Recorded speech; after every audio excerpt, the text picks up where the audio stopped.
driver quickly put on his mask, swiftly took out a vial of liquid, and drugged the girl in the back seat. The woman in the front passenger seat remained calm, but didn't dare make a sound. As the man was about to secretly open the car door, it made a noise. He put his mask back on and, ignoring the girl's tear-filled eyes, knocked her out cold. When the girl woke up, she found herself locked in a small room. Two companions, visibly nervous, seemed to sense that something terrifying was about to happen. Sure enough, just seconds later, a bald man kicked open the door. He immediately singled out the sexiest black woman among them. The woman broke free and sprinted towards her friends. The protagonist quickly whispered to the black woman to pee on herself. The bald man picked up the black woman and dragged her into an adjacent room. A few seconds later, a scream was heard, and the bald man returned, throwing the black woman down. It turned out she had peed herself as instructed. The white woman and her companions huddled together and discussed their options. There was only one man, so they figured if they worked together, they might be able to overpower him. But the protagonist urged them to be more realistic, reminding them that the bald man had easily overpowered the black woman earlier, and his strength was enough to take down 6 women. The black woman placed all her hope in the protagonist's sharp mind, constantly asking her to come up with a plan for their escape. But the protagonist said they could only act according to the situation. Escaping wasn't an option yet. The 3 of them crouched by the door, peeking through the crack, and to their surprise, they saw a woman outside in a red dress and high heels. They immediately began shouting for help, hoping to draw her in.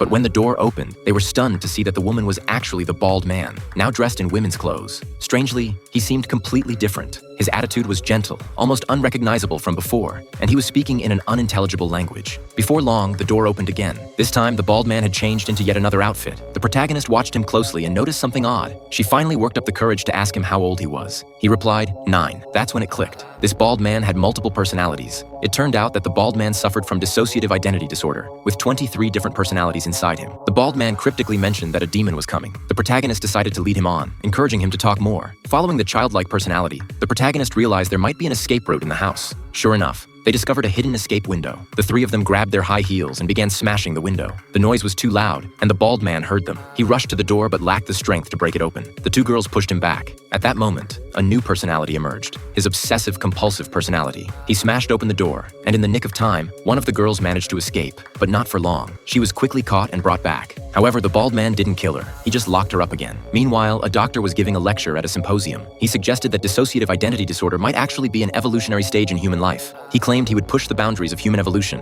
and the bald man was the perfect example. The doctor explained that when the bald man switched personalities, not only did his behavior change, but his body did as well. This meant he could control his physical form with his mind. This movie is called Split.